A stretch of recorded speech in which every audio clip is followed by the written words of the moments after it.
বিহাবলিল্লাহি জামিয়া ওয়ালা তাফাররাকু, তোমরা ঐক্যবদ্ধভাবে আল্লাহর রজ্জুকে ধারণ করো, তোমরা পরস্পর বিচ্ছিন্ন হয়ো না। আর আমরা মুসলমানেরা ছোটখাটো বিষয় নিয়ে, ওই জিলাপি খাওয়া নিয়ে, দাড়ি নিয়ে, টুপি নিয়ে, আর সুন্নাত নিয়ে, মুস্তাহাব নিয়ে মারামারি করতে করতে কাফের মুশরিকরা আমাদের দিকে হাসে, কি ঠিক কিনা বলেন? মুসলমানরা যদি ঐক্যবদ্ধ থাকে, আনাকিমুদ্দিন ওয়ালা তাতাফাররাকু ফিহি, আল্লাহর জমিনে আল্লাহর দ্বীন কায়েম করার শপথ যদি মুসলমানরা গ্রহণ করে, তাহলে গোটা বিশ্বের কাফের মুশরিকরা থরথর করে কাঁপতে বাধ্য হবে। আমাদেরকে হতে হবে খালিদ বিন ওয়ালিদের মতো, আমাদেরকে হতে হবে হযরত খাব্বাবের মতো, আমাদেরকে হতে হবে হযরত উমরের মতো, আমাদেরকে হতে হবে হযরত আবু বকর, হযরত আলী, হযরত উসমানের মতো, কি ঠিক কিনা বলেন? সম্মানিত হাজিরিন, আজকের গানের প্যান্ডেলে লোকের অভাব হয় না, খেলার মাঠে লোকের অভাব হয় না, কিন্তু কোরআনের মাহফিলে লোকের অভাব হয়। কেননা ইন্নামাল মুমিনুনা আল্লাযিনা ইযা যুকিরাল্লাহ, যখন মুমিন তো তারাই যখন তাদের সামনে আল্লাহর নাম স্মরণ করা হয়, ওয়াজিলাত কুলুবুহুম, তাদের অন্তর প্রকম্পিত হয়, তারা ভীত সন্ত্রস্ত হয়। ওয়াইজা তুলিয়াত আলাইহিম আয়াতুহু, আর যখন তাদের সামনে আয়াত তেলাওয়াত করা হয়, জাদাতুম ঈমানাও, তাদের ঈমানগুলো বেড়ে যায়, বলেন সুবহানাল্লাহ। সম্মানিত হাজিরিন, ঈমান এমন ভাবে বেড়ে যায়, ওয়া আলা রাব্বিহিম ইয়াতাওয়াক্কালুন, তারা আল্লাহ ছাড়া পৃথিবীর আর কাউকে পরোয়া করে না।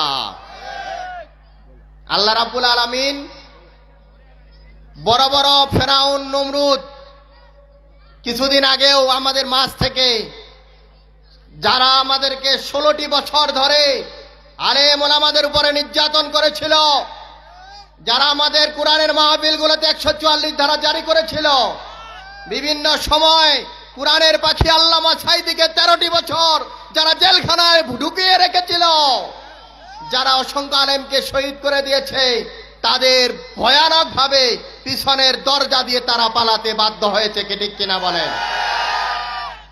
আল্লাহ তাআলা ছাড় দেন কিন্তু ছেড়ে দেয় না। এই জন্য শিক্ষা গ্রহণ করতে হবে, ঐক্যবদ্ধ হতে হবে মুসলমানদেরকে। আবারও বাংলাদেশ নিয়ে ষড়যন্ত্র হচ্ছে, আবারও বাংলাদেশকে নিয়ে বহু ষড়যন্ত্র এখনো থেমে নাই। প্রত্যেক প্রকার ষড়যন্ত্রের আবারও বৈষম্য বিরোধী ছাত্র আন্দোলন সহ সবাইকে ঐক্যবদ্ধ হয়ে, সকল ইসলামী দল, জামাত, বিএনপি বুঝি না, সবাইকে ঐক্যবদ্ধ হয়ে আবারও আমাদের এই বাংলাদেশের স্বাধীনতা, সার্বভৌমত্বকে রক্ষা করার জন্য সবাইকে ঐক্যবদ্ধভাবে ঝাঁপিয়ে পড়তে হবে, কি ঠিক কিনা বলেন? ভারতের ষড়যন্ত্র হোক আর যে কারো ষড়যন্ত্র হোক, বাংলাদেশকে নিয়ে সিনেমিনি খেলতে দেওয়া হবে না। আগামীর বাংলাদেশ হবে ইসলামের বাংলাদেশ, আগামীর বাংলাদেশ হবে ন্যায় এবং ইনসাফ প্রতিষ্ঠার বাংলাদেশ, কি ঠিক কিনা বলেন? আমরা সকল মুসলমান ভাই ভাই, আমাদের মধ্যে কোনো ভেদাভেদ নাই, আমরা ঐক্যবদ্ধ জাতিতে পরিণত হয়েছি। আমরা জানি যে আমরা যদি বিভেদ থাকি, আমরা যদি ভাঙ্গন সৃষ্টি হয় আমাদের মাঝে, আমরা যদি দলাদলি করি, তাহলে কাফের মুশরিকরা সুযোগ নেবে। আমরা যদি ঐক্যবদ্ধ থাকি, কাফের মুশরিকরা মুসলমানের দিকে চোখ তুলে তাকানোর সাহস পাবে না। এই জন্য আসুন আমরা সবাই এক আল্লাহর জন্য, লিল্লাহি, আল্লাহর জন্য, কোরআনের জন্য আমাদের একত্রিত হতে হবে, ঐক্যবদ্ধ হতে হবে। মা বোনরা, অনেক মা বোন উপস্থিত হয়েছেন, মা বোনরাও যেন হযরত খাদিজা, হযরত সুমাইয়া, হযরত আয়েশা রাদিয়াল্লাহু তাআলা আনহার মতো যেন আমার মা বোনদেরকেও আল্লাহ তাআলা কবুল করে নেন। জোরে বলেন আল্লাহুম্মা আমিন। ইসলামের প্রথম শহীদ কোন পুরুষকে আল্লাহ তাআলা ইসলামের প্রথম শহীদের মর্যাদা দেয় নাই। প্রথম ইসলামের শহীদের মর্যাদা আল্লাহ তাআলা একজন মহিলাকে দিয়েছেন, হযরত সুমাইয়া রাদিয়াল্লাহু তাআলা আনহা, তার নাম কি ঠিক কিনা? সুতরাং মা বোনদেরও ইসলামে অবদান রয়েছে। আর ইসলামের মধ্যে প্রত্যেক যুদ্ধের মধ্যে, প্রত্যেক সংগ্রামের মধ্যে, প্রত্যেক জিহাদের মধ্যে যাদের অবদান বেশি, তারা হলো তরুণ এবং যুবকরা, কি ঠিক কিনা? তরুণ এবং যুবকরা যেদিকে যাবে সেদিকেই বিজয় ছিনিয়ে আনবে। তরুণ এবং যুবকদের অবদান সবচেয়ে বেশি। এই তরুণ এবং যুবকদেরকে ওই পাবজি ক্যাসিনো মেসিনো খেলে জীবন ধ্বংস করা যাবে না। ওই খারাপ নারীদের পিছনে ঘুরে জীবন নষ্ট করা যাবে না।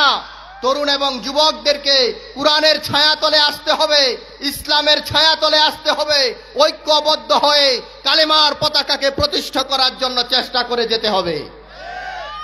হাবিজাবি কাজে সময় নষ্ট করা যাবে না। এই প্রত্যেকটি সময়ের মূল্য আছে। ওয়াল আসরে ইন্নাল ইনসানা লাফি খুসরে, আল্লাহ তাআলা বলেছেন সময়ের কসম, নিশ্চয়ই মানুষ ক্ষতির মধ্যে নিমজ্জিত। ইল্লাল্লাযিনা আমানু ওয়া আমিলুস সলিহাতে ওয়া তাওয়াসাউ বিল হক ওয়া তাওয়াসাউ বিস সাবর, তারা ব্যতীত যারা কি করে সবরের উপদেশ দেয় এবং একে অপরের হকের উপদেশ দেয়, নেক আমল করে, ঈমানের উপরে অবিচল থাকে। আল্লাহ তাআলা যেন আমাদেরকে ঈমানের উপর অবিচল থাকার তৌফিক দান করেন, বলেন আল্লাহুম্মা আমিন।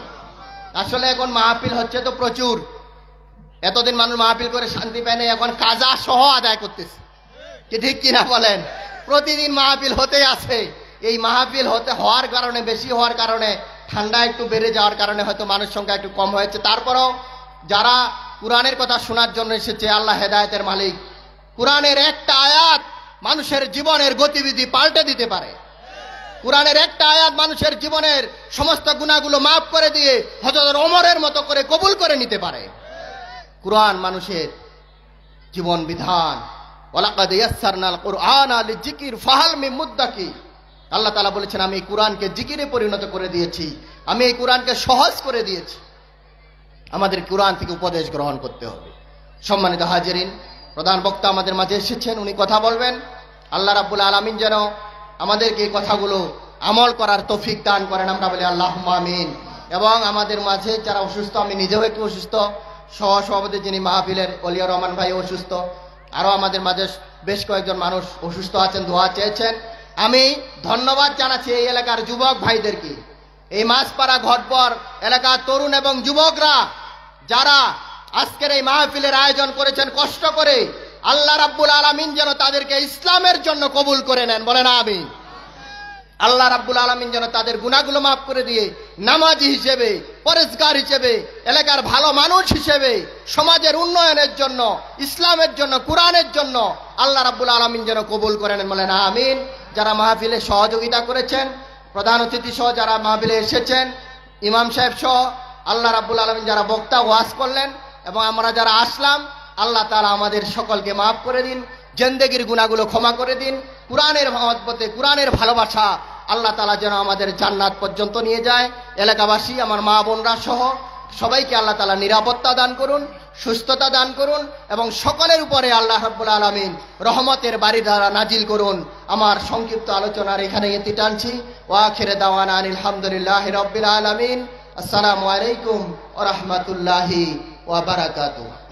ধন্যবাদ চেয়ারম্যান সাহেবকে। আমার